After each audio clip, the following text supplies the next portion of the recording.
I never dreamed about success. I worked for it. Estee Lauder. On this episode, I'm speaking with an entrepreneur that is like many of us, often starting with one business idea and then after a few years, ending up with two or three. Welcome to the Stitched for Success podcast, where we are teaching business and life lessons that will help you launch, grow, or scale your creative business. I am Monica Allen, and I'm a wife, mom, daughter, entrepreneur, author, friend, lifelong learner, and host of this podcast. For over 8 years, I was stuck in corporate and dreamt of escaping. Creating a side hustle with just $700 and having taken the leap over 15 years ago, we have since grown multiple six-figure and seven-figure brands. Being an entrepreneur for over 18 years has afforded me many successes and a few failures. I want to share those with you so you can grow and be successful in your business. An entrepreneur at heart and someone who has combined her creative spirit, her love of strategy, and her drive to empower women, my guest today has started 3 award-winning businesses, creating Sass Studio, a boutique branding and creative design studio. Kim Dow has been on her entrepreneurial journey for over 10 years. 6 years ago, she launched Sass Magazine, a women's lifestyle and professional publication that celebrates real women who are doing amazing, rock the world things. Later, launching Everyday Dog Magazine, a lifestyle website for modern day dog owners and lovers. Kim is a woman to watch.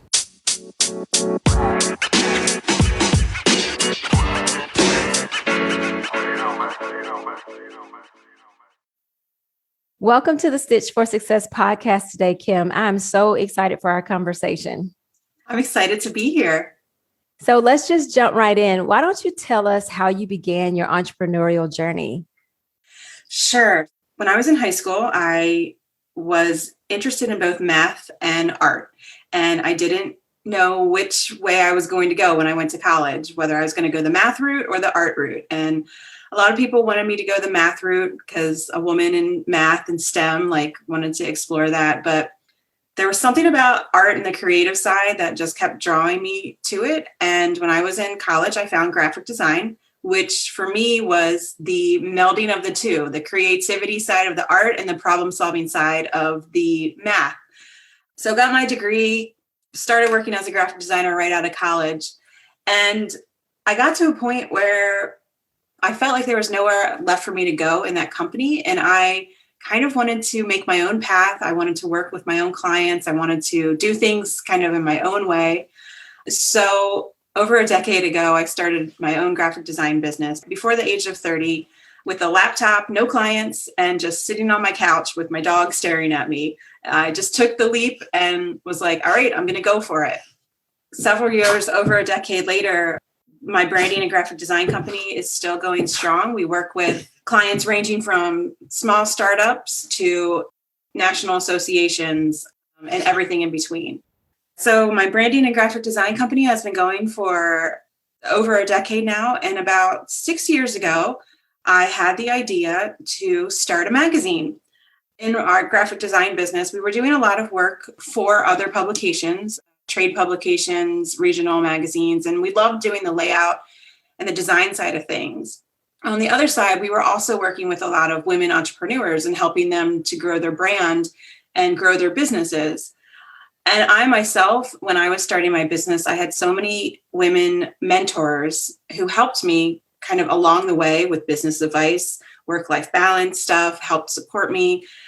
And in my community where I am, there really wasn't an outlet to showcase women and amazing things that they're doing here. So combine the two ideas, and that's how Sass Magazine started. No, I love that. I love the website and I love the focus on women in business. It's fantastic. I love that. So I want to back up a little bit. So I kind of had that same dilemma in school with math and art, but mine was engineering and business, concentration in marketing, which is kind of the creative side of business. And so I ended up in business as well and did not want to. I just couldn't get into the engineering thing. I tried. My uncle really wanted me to do that because he thought, female, Yep. African-American female in engineering, you'll do great. But my passion wasn't behind it. So I love the fact that you have three businesses, but I want to go back to that very first business that you started with your laptop on your couch. What was getting that first client like? Getting that first client was exciting, of course. It was also scary. I felt a lot of responsibility. Luckily, my first couple of clients were businesses or people that I knew. So I had a personal relationship with them to start. But yeah, it was both that excitement and that kind of fear of, I here we go. I can't screw this up. Like people are relying on me now. So a little bit of both. It's even more pressure, actually, I feel like when people know you. Like when a friend of mine purchases something from our business, I feel like extra pressure. Like, okay, this has got to go great because you know them and they know you. So you want to do your best. And so that's always a great place to start is with people you know, because you're going to definitely put your best foot forward, I think, you know? Exactly. Yep. My next question for you, and especially with the magazine, Sass Magazine, I know that you wanted to showcase women entrepreneurs. What was the first publication like, and how has it evolved over the years? You've been doing it for 6 years. That's great. Yeah. So the first publication, it was super exciting. We had to figure out things like photo shoot scouting locations and working with writers and publishing like editorial calendars and like kind of what was going to go in the magazine. So all of that was really, really exciting. It was scary. I started Sass Magazine, no investors, no starting money, just kind of out of my own pocket. So there was also that fear, like I had to, it was a printed publication. So we had to pay, for the print portion of it. Luckily, that very first issue, we had some local businesses who were really excited about the prospect of a women's lifestyle magazine in our area. And so we did have some support and that helped, just kind of get the print magazine going. But what I've learned is creating a magazine is not just about the magazine. In fact, it's like just one small piece of it is actually putting the physical magazine together. A lot of it is the website, the marketing of it, the social media, getting people engaged and excited, working out the distribution routes, like where is this going to go, partnering with businesses to have our magazine. Since our first issue, we've also introduced events. So we've become like building a community resource for women in our area. So it's a lot more than just a magazine, really. Right. Yeah. And it definitely seems to have a lot of layers to that onion when you think about the website, the marketing. Yeah, that's a lot. You also have it online as well, right? I think I subscribed, so I'm very excited to get it. Yes. As far as content goes, we have two different sort of sides to it. We have our print publication, which is quarterly, and that's more of a local and regional focus where we're spotlighting women in our community who are doing amazing things. Although it does have, articles like travel or beauty or wellness that make sense for anybody wherever they are located.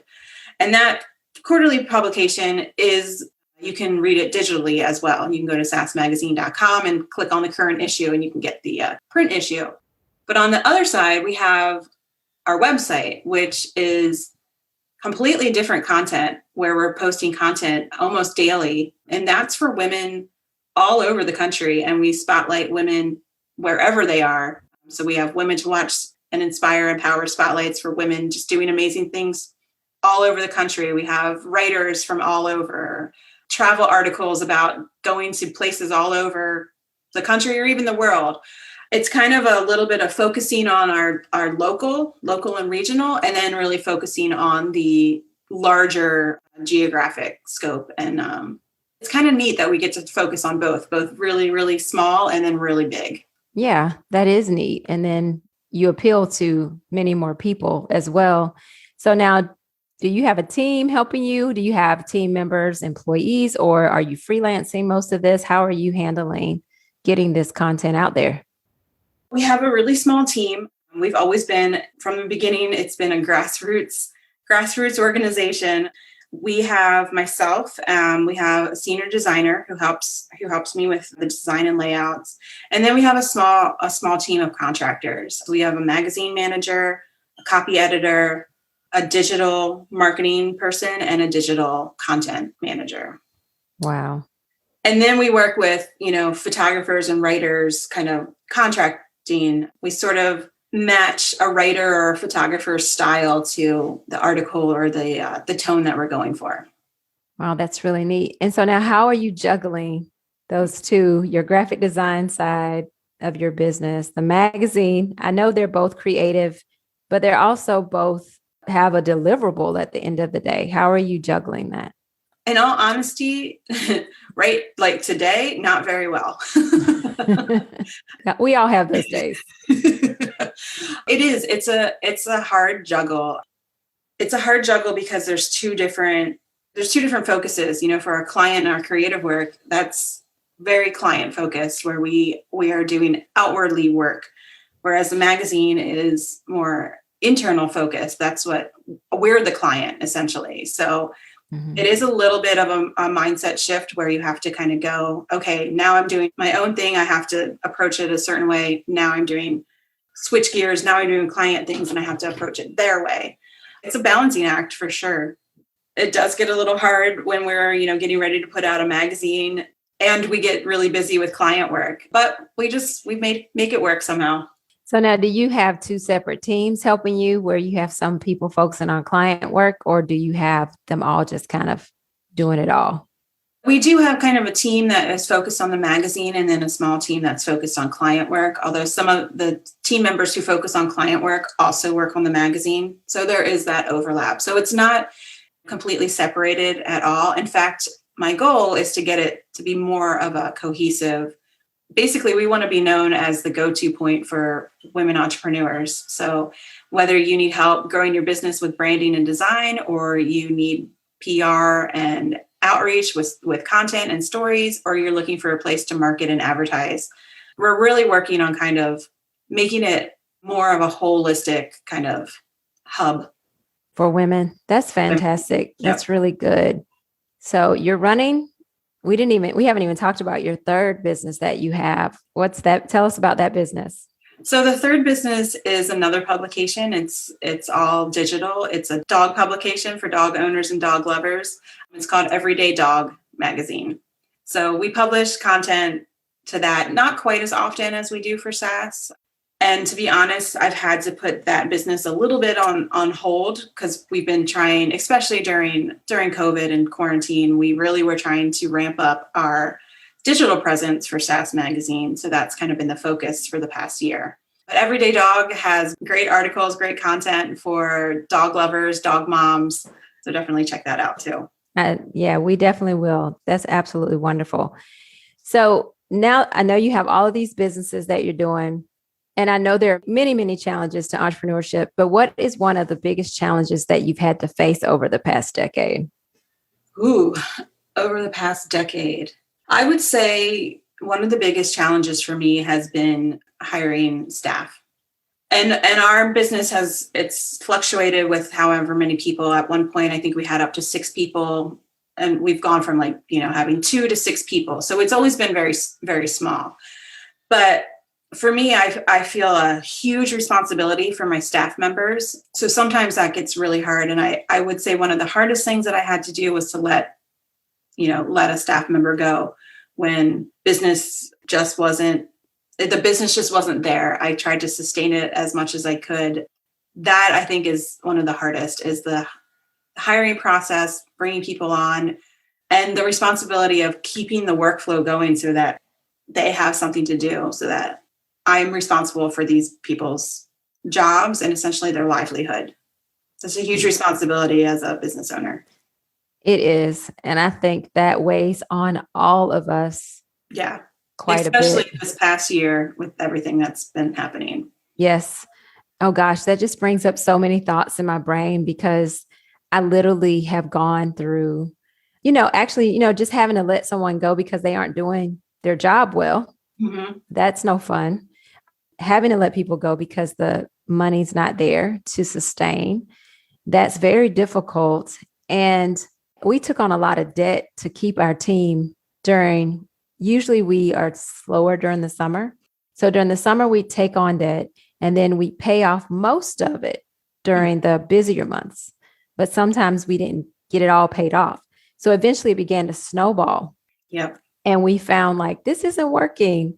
So we've had to, kind of reinvent how we do business. And we've gone from we started with just one employee and my husband and I, and then we've gone up to about 18. I think that's as big as we've gotten.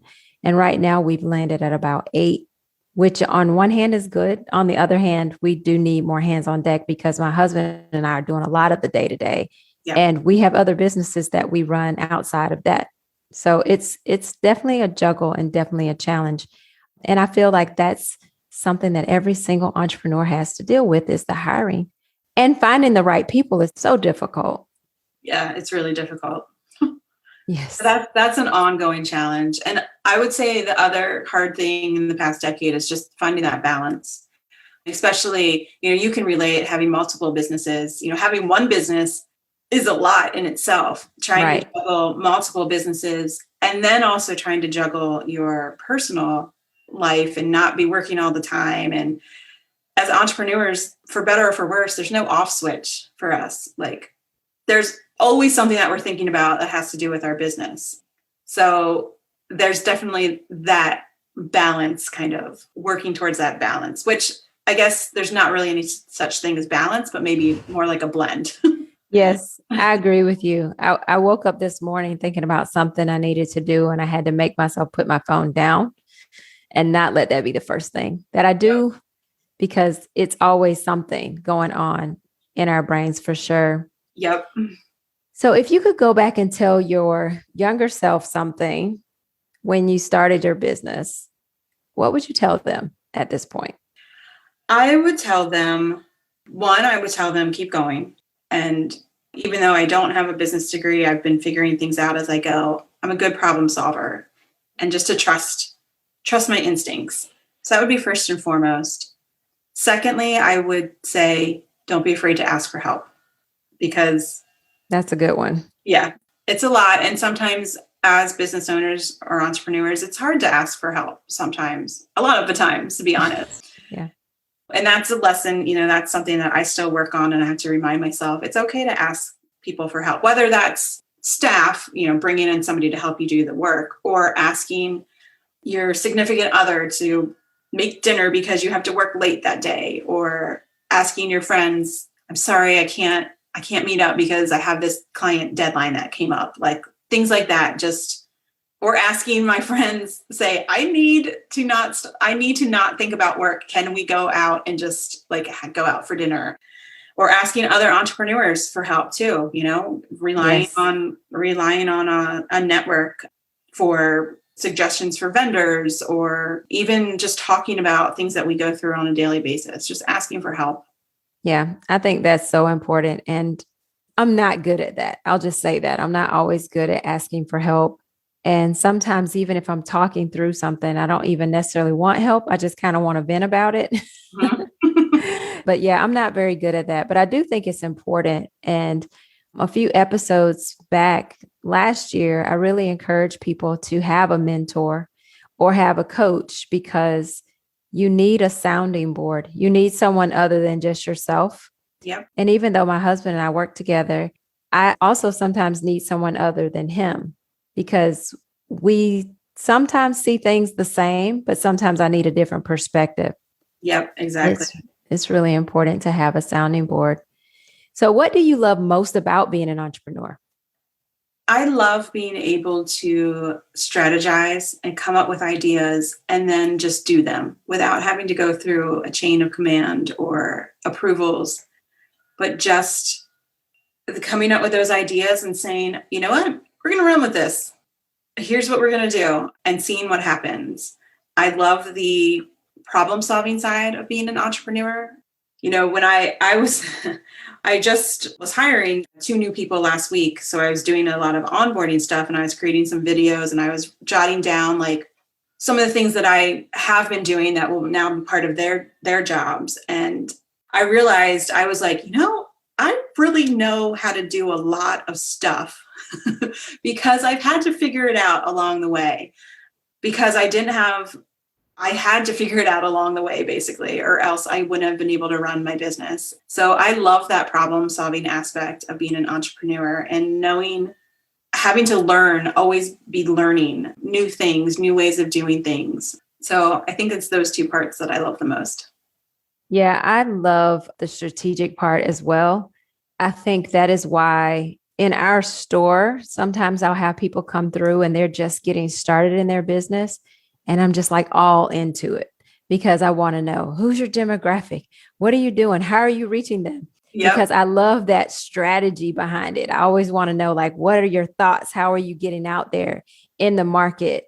And so that's so fascinating to me. I love that part as well. So speaking of getting out into the market with the magazine, like what's your strategy behind growing it and moving it forward, letting more people know about it? How are you doing that? One of our goals that we've been working on a lot this past year, especially, is growing our digital presence so that we are known not just in our own community or region, but known throughout the country. That's one of our focuses. Another way of growth, actually, most of our events that we've done, and obviously we haven't been able to do events in the past year, unfortunately, but they've been local events. So we actually have expanded. Right now, we're doing a virtual event, and that's Like a Boss. It's for female entrepreneurs. And because it was virtual, we were able to get speakers from all over the country, and we were able to get attendees from all over the country. So that's something that I'd like to expand upon, as well as having maybe some more digital events where it's not just local based, and or maybe starting to have, events outside of our area. And lastly, I would love to see Sass Magazine, the print Sass Magazine, grow into other communities. That's a long-term goal, is to maybe still have a local presence. I think that one of the things that makes our print magazine kind of so different is that you can pick it up, and you might know the person who's on the cover, or you might open up the magazine and might be friends with a business who's advertised in it, or know the writer, as your friend or your next door neighbor. And I think that that's a really cool thing about this magazine. So when I say grow, I think I see it growing into other communities where they're showcasing women in their community, so that you get that same feeling of picking it up and saying, oh my God, this is my next door neighbor. I had no idea that she did all of these things. So I would love to see that happen long term. Yeah, I can definitely see a magazine like that here in Atlanta. I think it would do really well. There's lots of women doing lots of fantastic things. And though there are magazines here that kind of showcase that, they don't necessarily showcase it from a business perspective or even a charitable perspective. A lot of it has to do with beauty and kind of things like that. So I love that idea. So maybe Atlanta can be on the short list. Maybe, yep. That would give me a reason to visit Atlanta a lot. So I would be fine with that. Yeah, you could. That would be absolutely wonderful. We would love to see that. So is this a magazine, the print copy, is it a magazine that people can just pick up, or is it something they have to purchase? Right now, our model is that it's a free publication that people can pick up, because we want to share it with as many people as possible. So we do have distribution points, our local businesses, local hotels, waiting rooms, retail shops. You can pick it up in a lot of those places. But we also have a paid subscription. People who aren't in our area, who want it mailed to them, that they will read it right away. So we have that as well. Oh, that's really nice. That's really nice. So we're in 2021. I'm excited for this year. I feel like it's flying by though. I know you're doing the virtual event. What are some other things you're planning for the rest of this year? We have our issues planned for the rest of the year. Each issue we do has a theme around it. So we have kind of our different themes set. I hope, fingers crossed, I'm hoping that maybe by fall, we'll be able to have some in-person events, some smaller in-person events. So I'm hoping that we'll be able to do that. We also, at our events, we used to have pop-up shops that would showcase women-owned businesses, and they would be able to sell their products. So I'm hoping that we might be able to have a holiday pop-up shop, a showcase where women can go and buy from other women. And then lastly, one of the big things that we're doing first time this year is we're doing Sass Choice Awards. So our community will be able to vote on some of the businesses that are either women-owned businesses or businesses where women feel the most comfortable, the most welcome. Kind of like how you might talk with your girlfriend and say, give them recommendations. Oh, you should try this place. They do XYZ. We want to do that, but for our whole readers to do a reader's choice so that people can have that as a guide for female forward and female friendly businesses. Wow, I love that. I think that's such a great marketing strategy because people will pass it on. Will people vote or how will that work? Yeah, people will be able to nominate businesses and then we'll have our readers vote on their favorites. See, that's great. Yeah. The reach will go further than your current readership because, of course, people are going to want people to vote for them. So it's going to be on their Facebook feed and their Instagram feed. I love that. That's the hope. It'll happen. We do something similar to that with our fraternity and sorority jackets. It's a competition every year and people have to vote on like the best jacket of the year. And the person actually wins like a frame embroidered copy of the back of their jacket. And so it's like a real big deal when you win this thing. People get really excited and they, of course, send it out to all their friends and vote for me. So, yeah. One year though, someone figured out how to game the system. So we had to, I think they got disqualified, but it's always fun to reach other people. Because sometimes you think, oh, well, surely almost everyone knows that I'm here, but really it's only a very small percentage of the world, right? That knows about what you have and what you're offering. Exactly. And I love the online. I've been going back and forth to look at the online information or the magazine, the e-magazine, and it's beautiful. The photography is beautiful. The content's great. So I would definitely encourage everyone, not just women, but everyone to check it out because it's really a beautiful, well put together magazine and content. I love that. Thank you so much. And just to point on that, yeah, we have not all of our readers or all of our writers or photographers are women. Like we have a lot of male readers because while it's a women's focused magazine, our goal was to not talk about the typical women stuff. You'll never find articles about why you need to lose weight or how to get a guy to do this for you. What you will read about is just empowering women topics, but also they're topics that are interesting for anyone, any gender. Yeah, that's very true. I definitely recommend the magazine for people because it is very gender neutral. I was reading through several of the articles and I thought these are really good articles. Thank you. I know that you're super busy and have lots to do, and I don't want to keep you longer than the time I said. But one last question. What's your go-to social media platform? Definitely Instagram, I would say. That might be partly because first and foremost, we're a branding and design company. So the visual aspect of it for us is there. But I would definitely say Instagram and a close second. Even though I don't really classify it necessarily as social media, I classify it more as a search engine, but Pinterest is our second. Oh, yeah, I could definitely see that with all of the content you have. Yep. That's great. That's really good. Yeah, I'm still trying to some of our businesses are definitely running really well with the social media, but some of the newer things I'm doing, even the podcast, for instance, I'm trying to get my groove with the social media piece of it. Just trying to figure out what works, what doesn't work, what drives engagement and what doesn't. It's really kind of hard. And I think that's part of it is you have to sort of figure out what your goal is for social media. And the goal might not be like quick conversions. Like for us, Instagram, while I say Instagram's more for engagement and more for awareness and helping to bring followers and traffic to our website.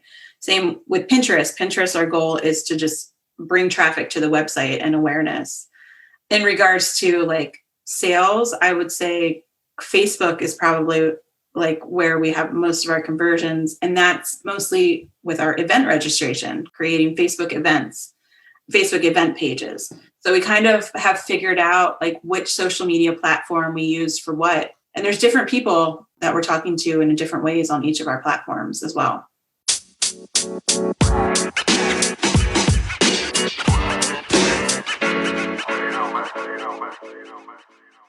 I want to thank Kim for sharing her story. I would encourage you to subscribe to the magazine at sassmagazine.com. The magazine is also often looking for contributors, so if you would like to write for Sass Magazine, please check out their contributor page. Lastly, they are always looking for women who are doing amazing things, so you can nominate someone for their Women to Watch Spotlight. All of this information is covered in the show notes as well. Some of my biggest takeaways from my conversation with Kim is, first, don't be afraid to ask for help. I find that many of the entrepreneurs I speak with really have a hard time either asking for help or simply delegating. I am guilty of this as well. We often try to do it all, but when we do this, we are not able to work on the big picture areas of our business. And when it comes to hiring, I always like to say, put it off as long as possible. Once you feel that strain though, and you can't get or bear it anymore, then it's time to hire. And when you hire, you will need to make sure that you have things in place that make training easier. So you want to have your operations written down. We have a saying here in our business that if it's not written down, it doesn't exist. And that goes to policies and procedures and how to do things. So you want to make sure that you have that recorded. It makes hiring and training so much easier. And a service that we use is called Trainual. And it just simply allows us to house all of our training areas in one place for each department. You can find out more information about Trainual by clicking the link in the show notes. Secondly, when you're young, we often hear people tell us what path they think we should be on, what they feel is a path to success. And of course, they want to help us. They're usually people who love us very much and want us to succeed. Even when we get older, people can often make suggestions on which way we should go. But it's very important that you truly listen to your heart. One of my favorite quotes is Dr. Seuss's, "Today you are you. That is truer than true. There is no one alive who is youer than you." So you have to follow your passion and follow your intuition when it comes to pursuing the things that will lead you to success. And lastly, one of the things Kim mentioned is strategy, figuring out your strategy and figuring out your goals for social media. I just think this is so fabulous because once you know your goals, it will help you figure out which platform you should be on and how to engage or connect with your consumer on those platforms. Also, I found it interesting that she has an event within her industry. Perhaps that is something you can do within your industry. Could you offer an event to your customer or client? I learned so much from Kim today, and I hope you share in those takeaways with me as well. As always, I'm so thankful for you joining me today. I'm grateful that you took the time to listen to the podcast, and I would love if you would follow me on Instagram. The Instagram is @StitchForSuccess. You can also now follow me on TikTok @StitchForSuccess. If you already subscribe to this podcast, thank you so much. I really do appreciate you doing that. And if you don't subscribe, I would love it if you would. That way you'll get notifications when a new episode is out. And I would also love if you would rate and share the podcast. The goal of this podcast is to help those of us who are entrepreneurs, those of us who are aspiring entrepreneurs, and those of us who are running our side hustles alongside our 9 to 5. So share this podcast with those individuals who you think could benefit from it. Thanks again for tuning in. Have a great one.